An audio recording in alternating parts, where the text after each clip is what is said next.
Hello, Marianella. Hello, Elena. Hello, everybody. Well, it's a great pleasure having you here, cook for ArbitRAAtion Kitchen, for the Russian Arbitration Association.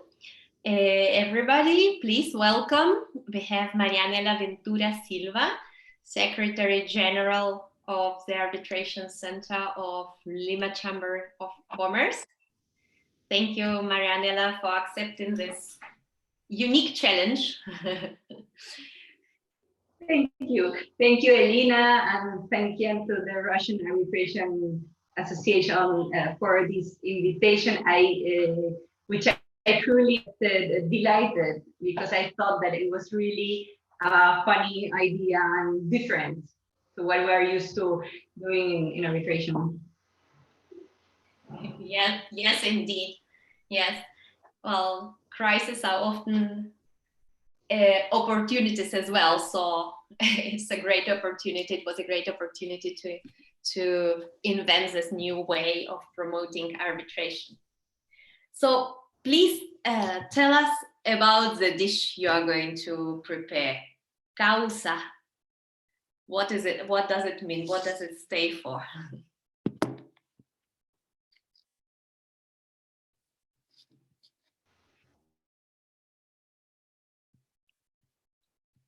Marianella? Yeah, I heard the question just partly. So about the dish that I will prepare? Yes. Okay, perfectly. So today I will prepare una causa peruana or limeña, a Peruvian causa. It's a very typical dish. It's a dish that is basically or mainly for summer or for summertime, more or less, and that's why also. But we also eat it throughout the year. But in Europe are beginning the spring and are more in the spring summer time. I thought that it would be nice to share with you the preparation of this dish. Perfect to represent the Peruvian cuisine because it has two main ingredients which are typical Peruvian. One is our yellow potato, and other are the yellow Peruvian peppers, ají. These really are two rock stars of the Peruvian cuisine, which we find in many other dishes, but are really the main ingredients of this one. Apart from this, we have also other ingredients which I have asked you to previously cut just for reason of time, tomatoes, and then we have the two hard-boiled eggs diced. Wait, I see now that I have. Now you hear me, and also the chicken, yes, which is hard-boiled and shredded. And we also have, the avocado and the lemon. But here we have a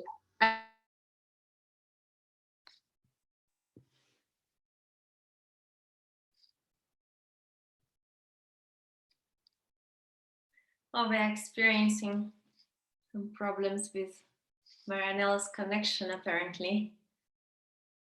Another. Okay.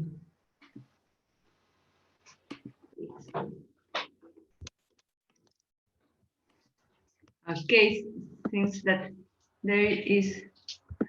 Do you hear me, Elena?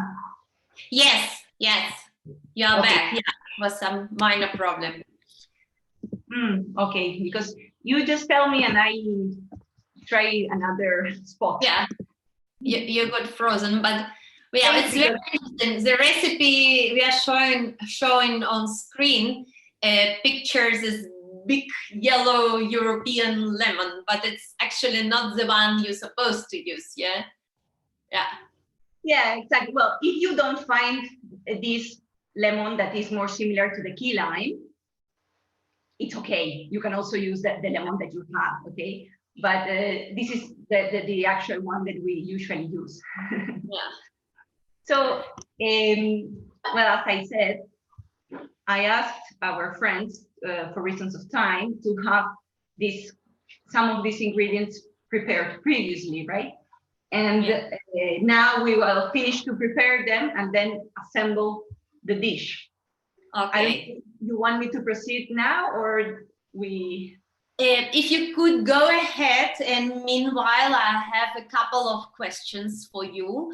Perhaps at first a couple of general questions about Peruvian cuisine, which is an amazing, and I'm not so sure our Russian friends at least do know how excellent and outstanding Peruvian cuisine is.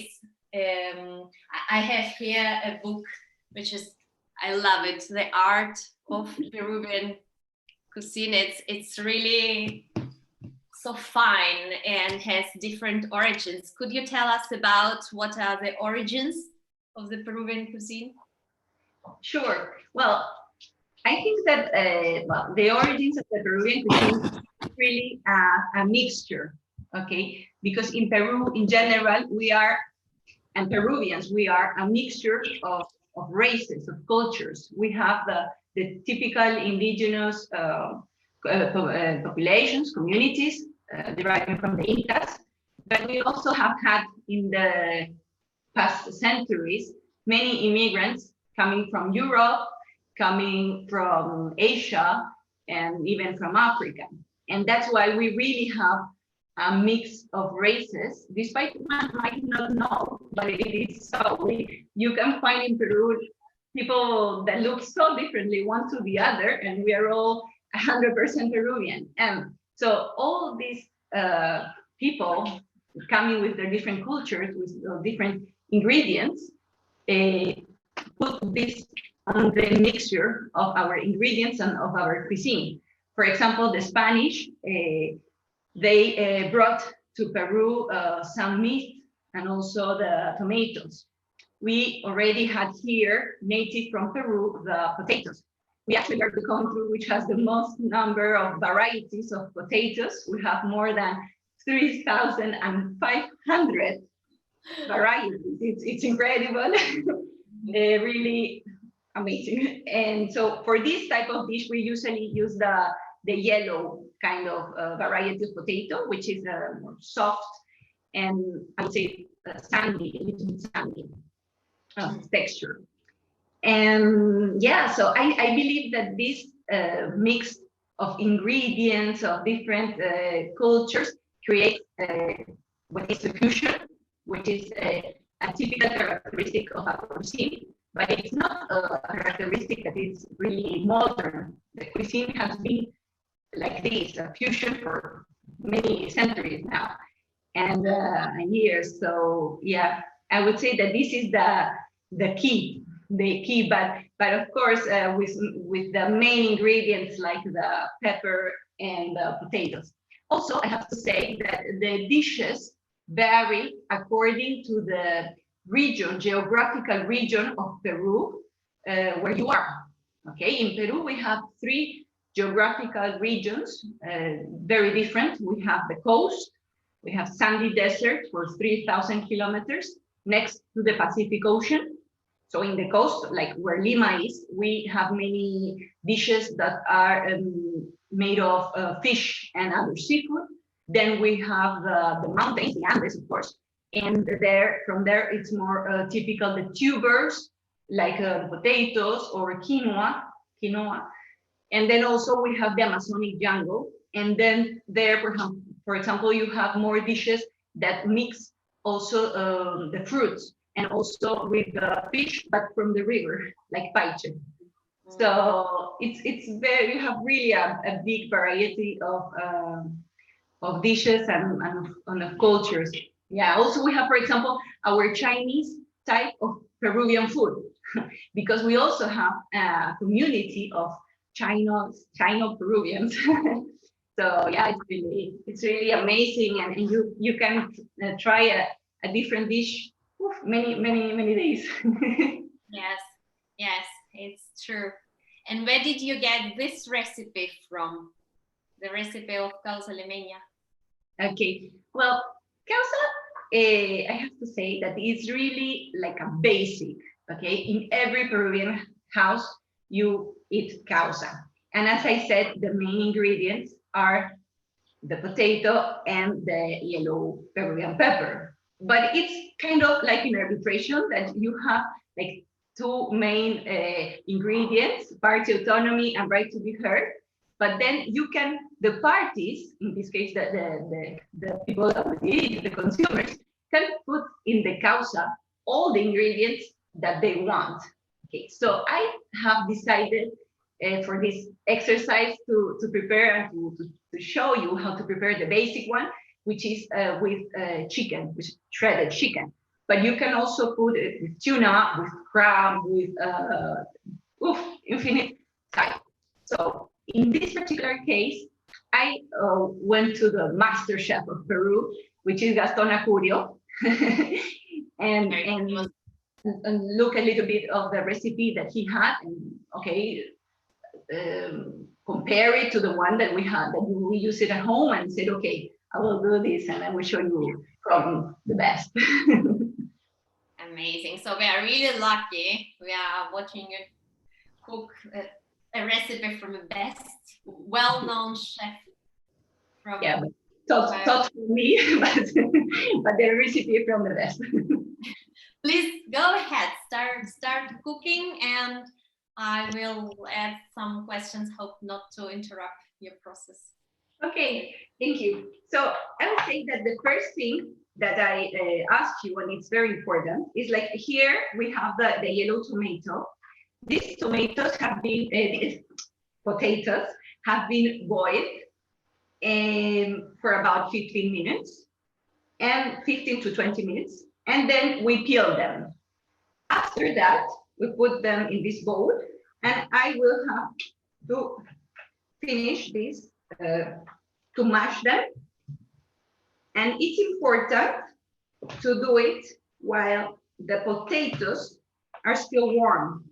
Okay, so please. And if we don't get yellow potatoes, could we add a pinch of curcuma, for example, to improve the color? Would you recommend it, or would it alter the taste unnecessarily?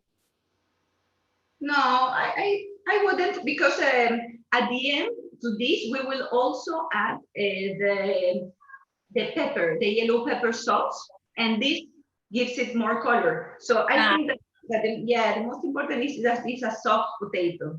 Mm-hmm. So it's important, this part of the pressing. Mm-hmm. Exercise at home. It's also helpful to do some sports. Yeah, and it's also important to mash them sometimes. So if you can mash the potatoes a couple of times, it's even better, because the texture gets more like thin, more soft. What beverage do you suggest to drink with Causa Limeña? When it's ready. Yeah, exactly. Well, I am a wine lover. I am a totally wine lover, especially white wine. So, well, of course, you have many good wines there in Europe. You can have Sauvignon Blanc. You can also have Alvarinho, which is from Spain, which is really, really good. So that I would be actually drinking in this moment, but I am not, because I am pregnant. I am waiting for another baby girl to join in October. So it's not wise to drink now. Congratulations, such a wonderful news. Thank you. Thank you, Martina. But also, I have to mention that our typical cocktail, which is kind of strong, so I wouldn't drink it during lunchtime, but many people do. It's called pisco sour. That is the typical Peruvian cocktail. Yeah, so I'm going to type it in our. Yes, also I can show you to prepare pisco sour another time. Yeah. So when we have the potatoes mashed, I think here we have a little part, but basically it's done. And while you're on it, could you please tell us a bit more about yourself? You have a fascinating life story. You lived in Italy for what, 16 years? Yeah. And returned to Peru. Please tell us in more details. Yeah, I have gone back and forward, let's say, because we can keep like doing like this, okay, to the dough. So I was born in Peru and I lived here until I was 5 years old. And then, well, because of personal familiar circumstances, I moved, of course, with my family to live to Italy, to Turin specifically, when I was 5, and I lived there. I did elementary school in Italy from the age to 5 until 10, more or less, so 10, 11. And then we moved back to Peru with my family. So here I did high school and again left for Italy when I was 18. So in Italy, I studied university in Pavia, which is a university city in the north. And then, well, I worked in a couple of law firms, always in the litigation and arbitration department in Milan. That was a great professional experience to begin with. After that, I went for 10 months to Stockholm. With Professor Patricia Shaughnessy and some of my ICANN colleagues that I believe are connected online today. And I did a master's of international commercial arbitration law. And after that, I had the opportunity, I had in front of me like two paths, okay? I could go back to Italy or perhaps seek for a job in Paris or London, or try Peru. And I always, well, despite I really love Italy, believe me, but I also Peru is my country, and I have here many of my parents. So I thought, okay, you know what? I am 30, and it's a good moment to try to see if I will find myself living again in Peru, or if it's not anymore the place where I belong. So I came back, and I really have to say that I was very well welcomed by my country, because I have had many professional good opportunities in these years, and also I found law. So then I began to build my family. So I really feel nowadays really happy on both aspects. And to be in Peru, but I go back to Italy every year. Yeah, every year. Of course, this year it's going to be more difficult. I was supposed to be in Italy right now, actually, but well, for the obvious reasons, it won't happen. But next year I'll go summertime. Yes. So for this dough, my friends, it's still a little bit warm. It would be good that we add some salt to taste, okay? Sea salt, Peruvian salt. What do you recommend? Some Regular salt. Okay. Everything special in Peru. Of these ingredients, at least nothing special. And then here We also have some 4 tablespoons of vegetable oil. And I will also put this here, okay?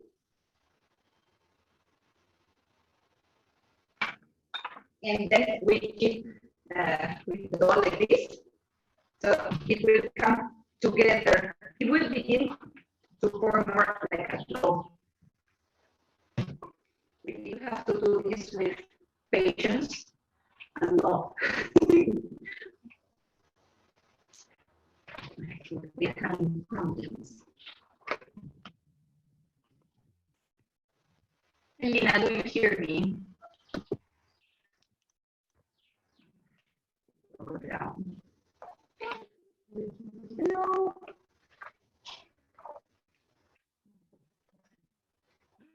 What can I do? Lina, are you still there? Yes, we can hear you. Okay, thank you, Lee. Well, and I will continue.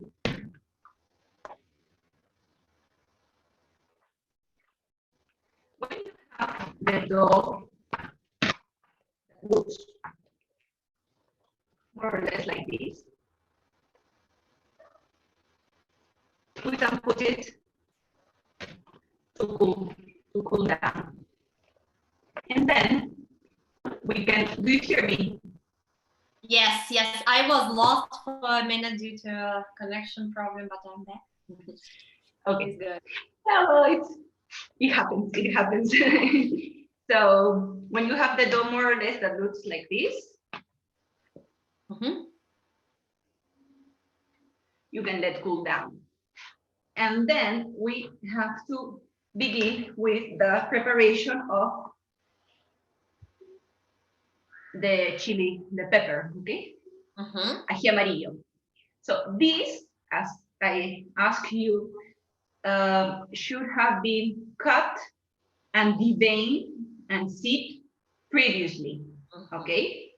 If you want, I can show you. So these ones are already like this, you see, they're cut and deveined. They have been boiled, so they are ready to peel. I will show you how to cut the peppers, but are they hot, very hot, or are they rather mild? True. So, okay, it's better if you, I don't find my gloves, but I will use this, which is a paper, because it's better not to touch the peppers directly, because you can really, it's hot. So you have them here. And then you can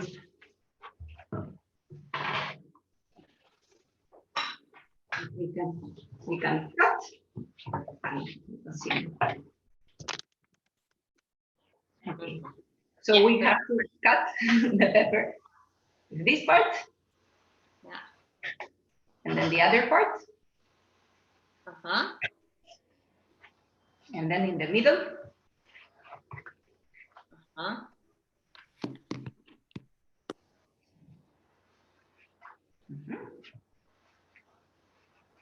And then you take it. Before boiling them, right? Yeah, this is how we do it before boiling. Yeah. So if you want a little bit spicy, or the more spicy you want it, you leave the more of the seeds. Yeah, perfect. Like my husband loves spicy, he would leave many of them, but yeah. I would rather take them off. Okay. It depends actually on you. So like this, you cut and you devein and you deseed. So when you do this with more or less the 10 peppers, you put them to boil for 10-15 minutes, and then that's done. When you have them boiled, you have them like in here, and then we have to peel them. Okay. I have now my gloves. Very professional. Yeah, for my assistant in the kitchen help me. because I forgot to put them before. Well, you're doing it. I want to share with our guests some of your pictures, some of the pictures of you enjoying your hobbies. I asked you to share them with me, and that's what I got. So apparently traveling is one of your hobbies. Yeah, sure. Like I will go on peeling like this, like I'm showing you, and you can show, you see, friends, like peeling. It's very easy. Once they are boiled, they peel off very easily. You can go on if you want showing the pictures. Yeah, I will. Oh my God. Where are you? Yeah, well, traveling has been for many years now my favorite hobby. I really have had the opportunity to travel a lot. This, for example, was in Cambodia, to a trip that this was in Angkor Thom. I loved it. I really loved it. It was amazing how these temples were in that state, despite the many centuries that have gone by, and also the nature that has overcome to the temple. So the mix was really impressive. Really, I thought that, well, Angkor Wat, Angkor Thom, all these temples are in the same, I would say, in the same level of impressive as is Machu Picchu here in Peru. Mm-hmm. Yeah. And this is another beautiful picture. Yeah, well, here I am in Venezuela, in an archipelago called Los Roques. And you see, it's the most beautiful sea that I have ever seen and based in. Peru also has wonderful beaches, and the north of Peru, right? True, They're true. similar to those, so different. Well, not like this, I cannot say. Because we're not in the Caribbean. This is the beach of the Caribbean. Here we do have beaches, like 3,000 kilometers of beaches. We have waves because of the Pacific Ocean. So there are many Peruvians that actually practice surf. I have that pending on my list. And we have had also like the international champion of surf for the female category, Sofia Mulanovic.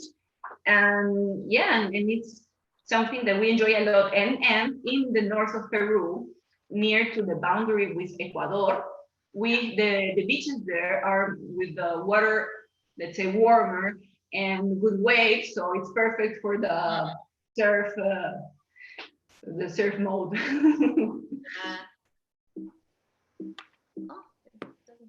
So when here that now where are you? Here was very beautiful. This was in Thailand. This was near Phi Island, this area. We went snorkeling. Also, I love snorkeling when I travel to these beautiful beaches.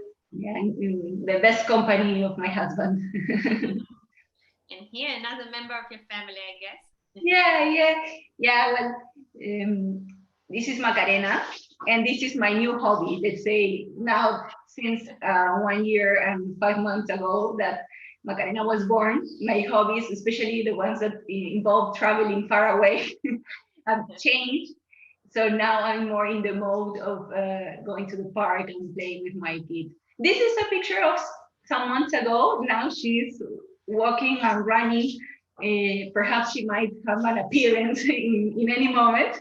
I'm trying, like, for the moment, for this part and the cooking, to have her in her room. But yeah, invite her over. Yeah. Your cooking skills. Yeah. Now also enjoy inviting some friends over to have dinner at home, and wow, this is something that we are doing virtually now. Hopefully that we will be able to meet again soon. And this was the other picture. That was in Russia, yeah, because well, my husband is a great football lover. I more or less let's say, but when the Peruvian selection made it to the World Championship after 40 years, 2 years ago, we said no, we have to be there. So we actually went. We went to the 3 matches, so we've been, which were and also different. So of course we took the chance to visit Moscow and St. Petersburg, which we loved, and we were very well received by the Russian friends. But we also went to Sochi, for example, to Saransk, or other places that I think that without the match being there, I wouldn't have the chance to visit. It's really an experience because there many of the Russians or Russian friends didn't speak English, so we were using the Google Translator all the time. So we were like the communication was really funny, but really with the we as Peruvians and we have discussed this also with other friends that went felt really very well welcomed by the Russians. Really. So it was a fun experience. And this, of course, is just in Rome. In the Rome, right? Machu Picchu. Machu Picchu, which you people from Russia and all over the world have to come to visit. I highly recommend it, because it is really worth the trip. It's amazing how the state of this citadel, of this, let's say, small town built by the Inca centuries ago, and they're preserved, and everything had a reason. They were very connected with the energy and with the earth, with everything. So it's magical. It's really magical. You feel the good vibes. It's on my list. It will be short of time, so please continue cooking. Okay. So once we have the It's the last one of your hobbies, right? That's running. That's running, jogging. That is a little short marathon that I did 10K. But okay, it's another thing which I love. But continuing with the cuisine. So when we have all the peppers peeled, then we're really to make the sauce, red sauce, which we will use the blender for this, okay? So we put the chilies. I will also recommend to put a little bit of water.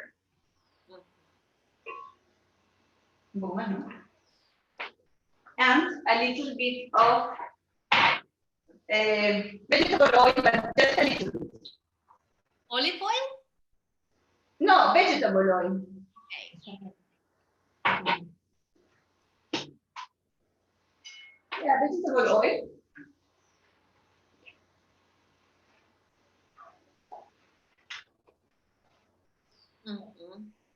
We can see you well. So. Perfect. Now it's going to make some noise. It's not going to be long. I will use the blender beginning with the lower level, and progressively I will go to higher.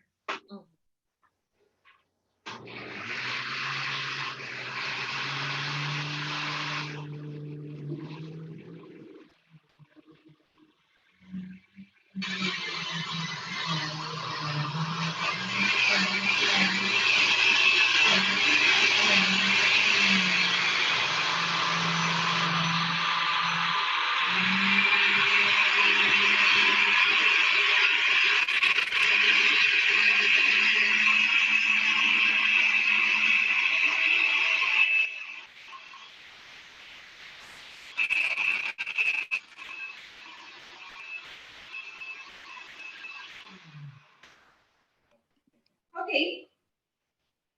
So now we have our hot chili sauce. Looks like this, more or less.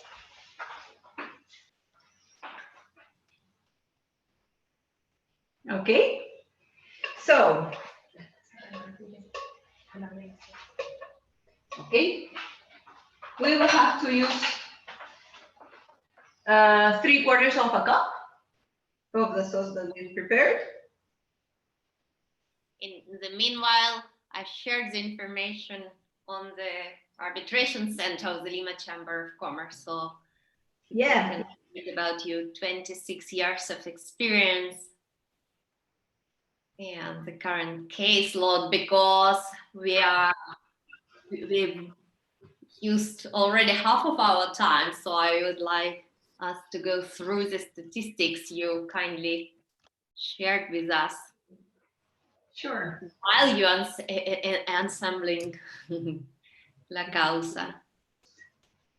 Yeah.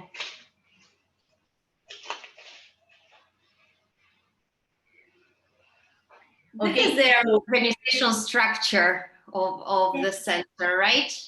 And you're right in the middle, Secretary General. Yeah, well, the Arbitration Center, it's a unit of the Lima Chamber of Commerce. We have at the top the Court of Arbitration. Of course, they decide the issues of such as challenges, confirmations of arbitrators.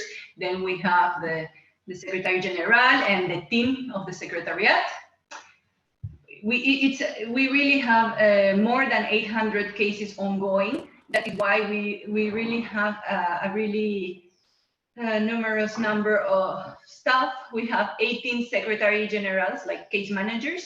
We have the head of administration with administrative assistants and also head of marketing. So yeah, I'm also in my work, the secretary general and under secretary general help me with the day-to-day cases.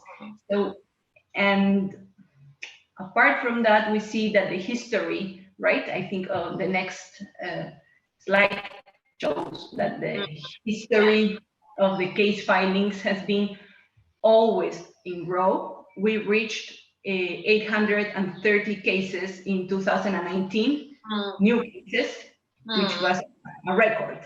Yeah. There's a lot of work or arbitration going in Peru. When did you join the center? Yeah, I joined in August 2019, actually.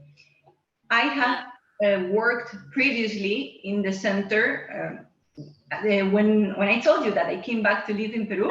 So my first work experience was in the center as a case manager. I worked there for more or less a year and a half. Yeah. Then I came back in August 2019, and it's quite a challenge. Yeah. I'm very sorry to keep pushing you, but please continue cooking as well. Okay, it's good, it's good. So the dough now, it's cold, and it's the moment when we put the lemon,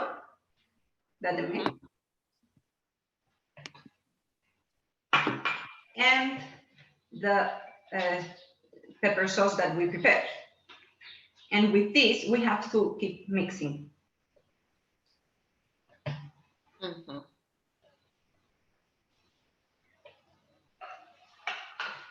Okay.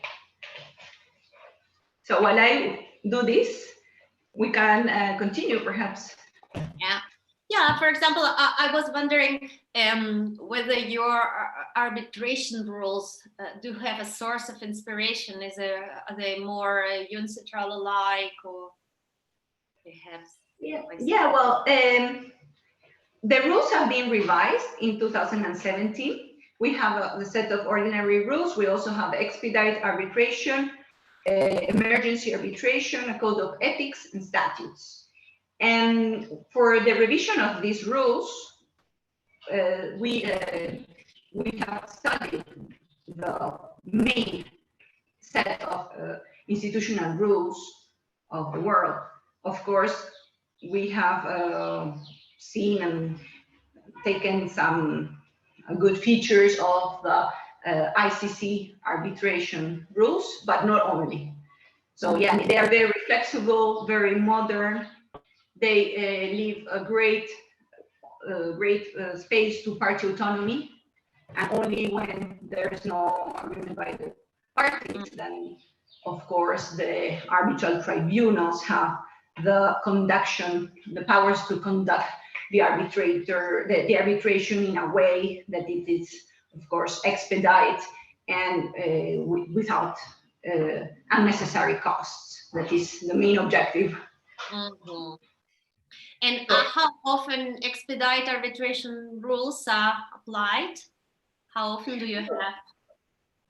We do have, for example, since 2017, we have had 130 expedite arbitrations. Yeah. Yeah. So in that cases, within 4 months since the beginning, the parties have an award.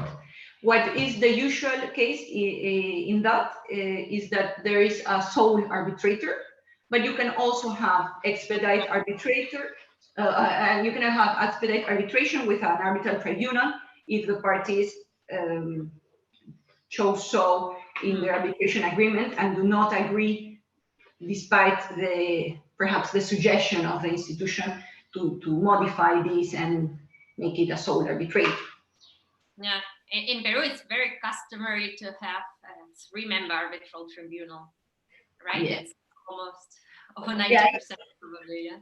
Yeah, the most common actually. I think that the parties might feel, well, of course, the opportunity to designate an arbitral, a member of an arbitral tribunal is one of the advantages that the users in arbitration consider in general. We can see this from the statistics, and especially in a country like Peru, I think that this gives them a little bit more trust.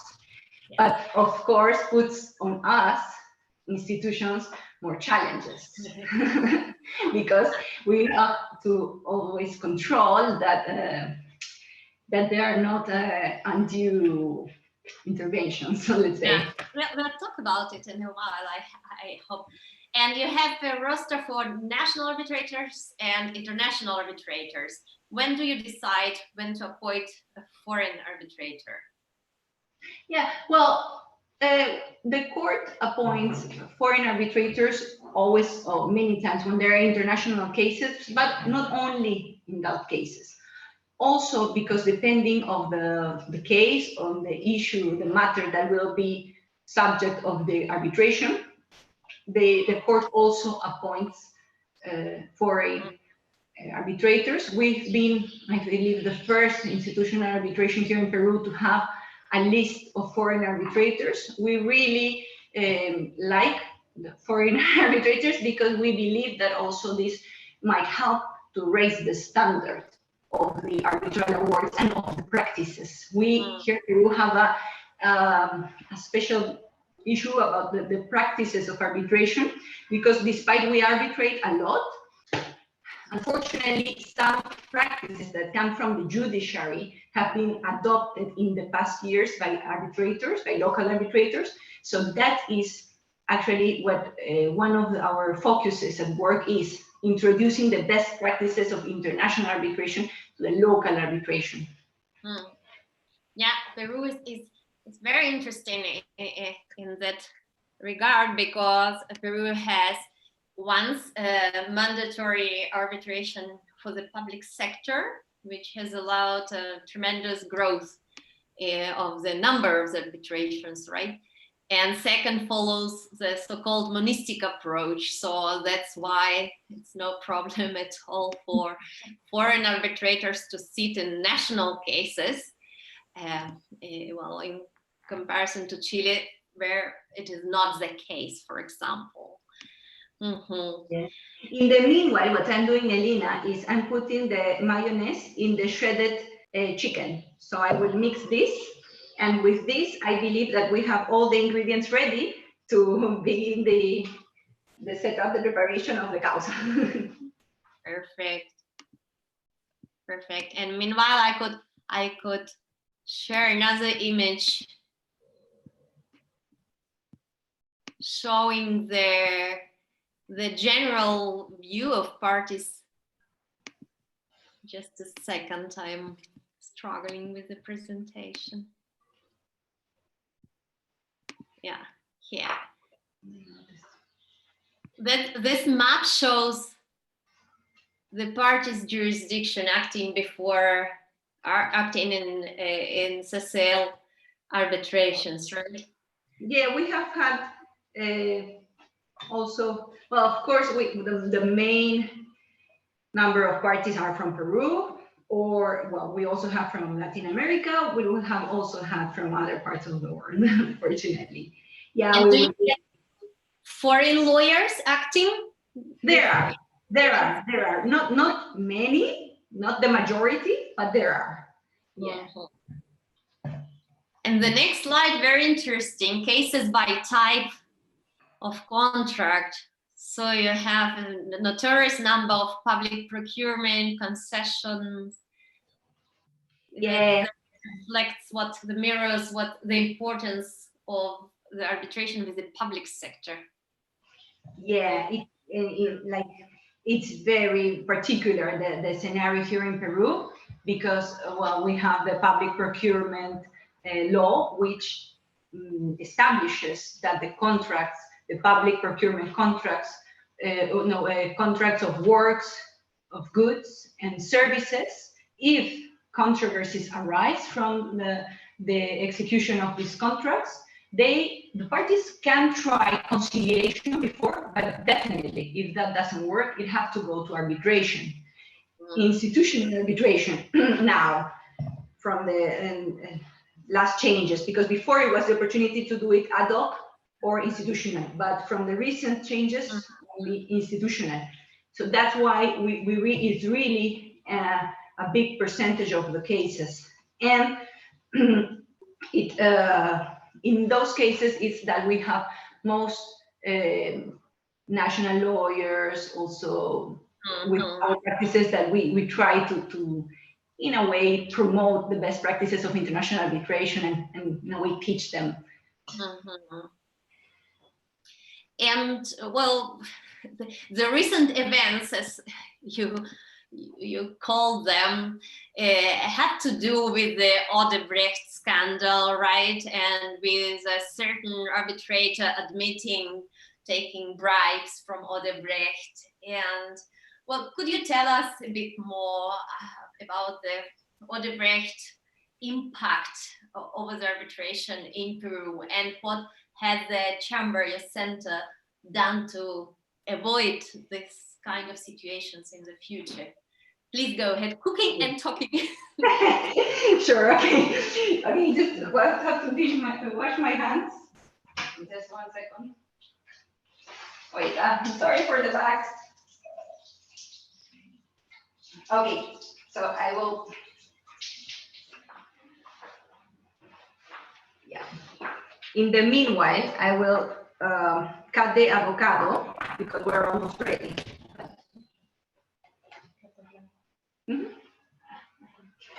So about Odebrecht. Okay, of course, Odebrecht had an impact in Latin America in general, because they accepted to have paid more than $700 million in bribes to get appointed the public contracts, okay, of the buildings of the most important works. And with respect to Peru, they admitted to have paid bribes for more than $30 million in general, not only in arbitration, but in general to members of the government. And there is also the cases of some arbitrators where they're currently under process, under investigation. Okay, there's one that has accepted to have received some bribes, and this all impacted in the national arbitration because it gave to the users the feeling that arbitration was not more sure, I mean, certain, let's say, no? that there could be fraud. So we had to protect the legitimacy of arbitration. It was really a very difficult period also in a way crisis management, when we had to take the measures necessary as Arbitration Institute to protect the legitimacy and integrity of the arbitration and show this to the users. So what the Lima Chamber of Commerce Arbitration Institute did was two things. On one side, we began with the process of confirmation of arbitrators.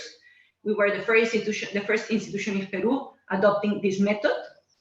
So it means that if an arbitrator is appointed that is not from the registry or from our registry, the court has to confirm this appointment by obviously studying the profile of the arbitrator appointed and all the documents and so. Whereas if it's from our registry, it can we proceed to their appointment, okay? Because this work of studying the profile of the arbitrator has been done before when admitting them to our list, to our registry of arbitrators. So this was one thing. And the other thing is in 2019, we launched an electronic platform. Marianella, the sound is interrupting slightly. I don't know whether you can do something. And meanwhile, I'm going to share the image of your platform. It's so interesting. Exactly. In English, the translation would be the beacon of transparency. Then meanwhile, I will be cutting the avocado. So, the beacon of transparency. That is because we have a really proactive approach with respect to transparency. We believe that this would give confidence back to the users. So we created this platform. You can find it when you access to our webpage. And in there, you can find, well, the list of the roster of arbitrators. It's the list of the rosters of the national and international arbitrators. Then we have in the section arbitral tribunals, the users can see and put there the name of an arbitrator, and they can see the list of the cases that arbitrator has ongoing, and with which other arbitrators that arbitrator is currently arbitrating in other cases, and also by which law firms he has been appointed. And this with respect to the cases ongoing, but he also has a list of the cases, the past cases that he has had. Also, we publish the sanctions that the Court of Arbitration may grant to arbitrators. If there are, they're published. Then we publish also, I'm doing the avocado part, cutting the avocado and peeling it, okay? Then we published also the awards, because when they are set aside, they are rendered public. So we publish the award and the judgment, the court judgment that's set aside, so that the users might see the reasons and know which were the arbitrators that rendered those awards for their consideration. You can also only publish the awards after it becomes public through their ordinary courts, right? You don't publish the entire awards. Now, do you publish summaries of the awards? Exactly, because Article 51 of the Arbitration Peruvian Act establishes confidentiality of arbitration, including, of course, the award. So we cannot publish the complete award. With the exception of the public sector, right? With the exception of the public sector. So with respect to the private, what we're publishing is summaries anonymized. So it's a hard work, but we render them like taking out the names and the reference to special circumstances that would make people detect which case we're talking about. And when it's with respect, one of the parties is a state entity, in this case, the law allows us to publish these awards. Because of course, in this kind of arbitrations, there's a public interest. So in that case, we publish completely the award So yeah, so these are the two measures, let's say that. You've told me you have had 45 awards set aside, fully or partially. It's the entire history of the center? In the entire history of the center.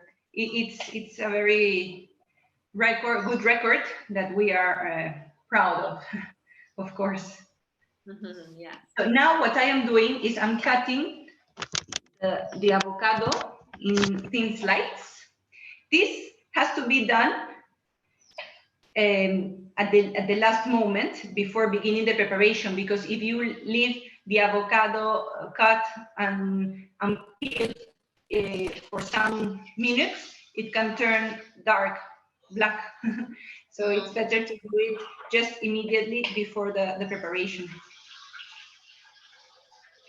And the last statistic I wanted to share with you, well, you actually was kind enough to share with the audience, relates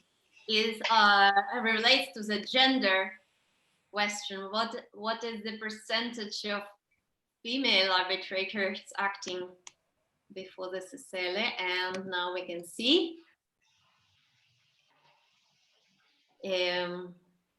Here, do we have the total percentage, or do we have just the distribution of the origin of the appointments?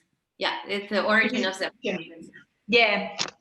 I mean, here we say that from the arbitrators, which are females in the cases of 2019, in 53% of the cases, they were appointed by the court. Our Court of Arbitration has a very proactive approach also in this respect. Of course, diversity and inclusion of female arbitrators is an issue that we are very well aware of, and there are many capable arbitrators, female arbitrators in our list. So the court promotes its appointment when it's the case, of course. And in 18% of the cases, they are appointed by the co-arbitrators, and in the 27% by the parties.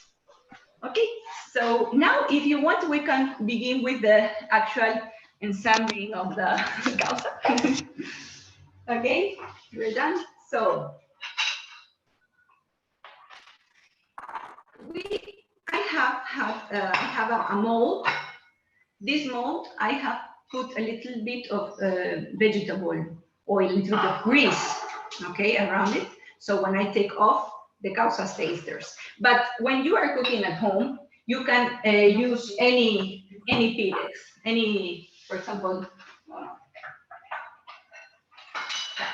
like this, or square type. And square type actually would be better, so you can cut the part like a lasagna, like this, let's say. Okay.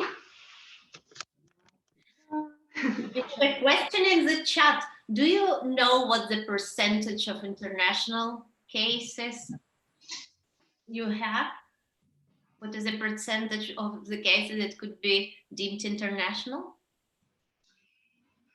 Well, I don't have the statistics, but let's say 10–15%, let's say. Yeah, it's mainly domestic, but that would be international, let's say 10.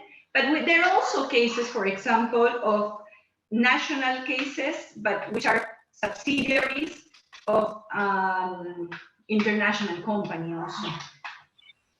Now what I am doing is I'm putting a first part of the potato dough.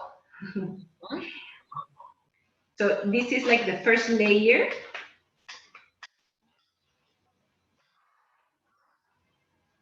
Of our causa.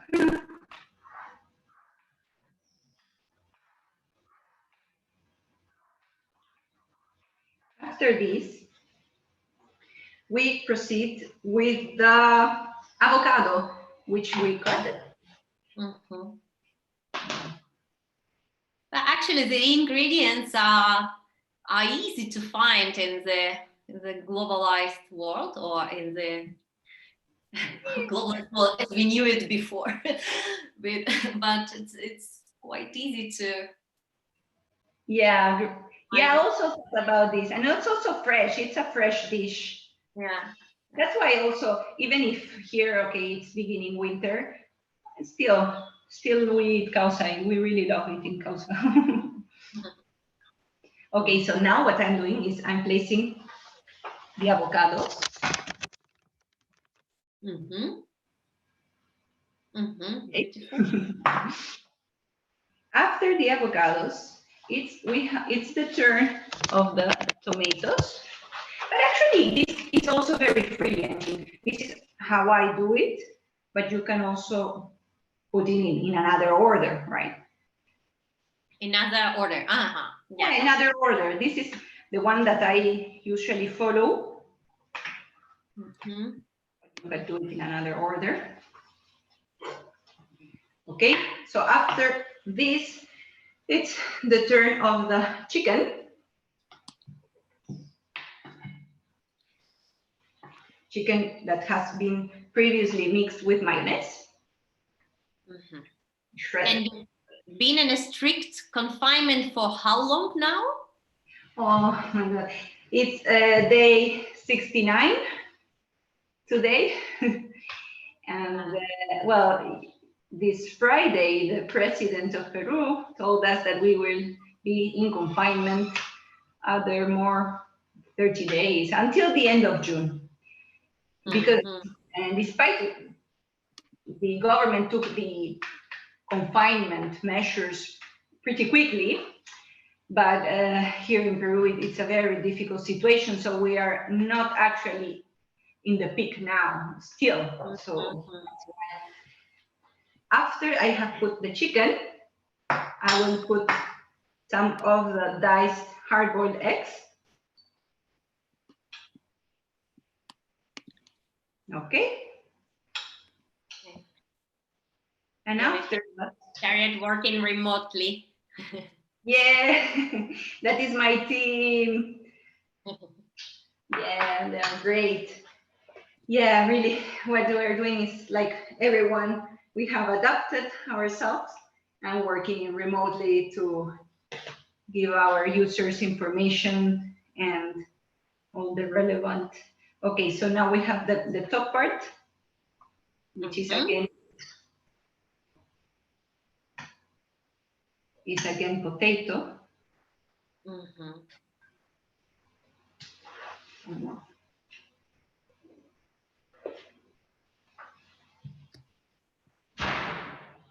And the chiles, ajís, pastoral liquid doesn't go in between of the layers, right? No, because it's already in the dough.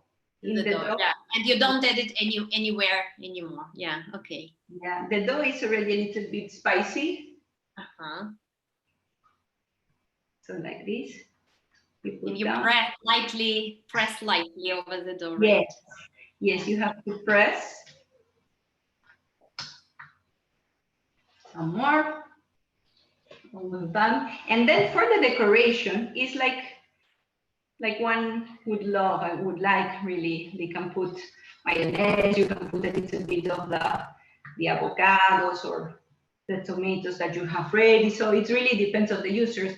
Like now I will put, for example, how do we want to put some avocado here at the top, for example, like this. Like this. And then we will put some tomatoes.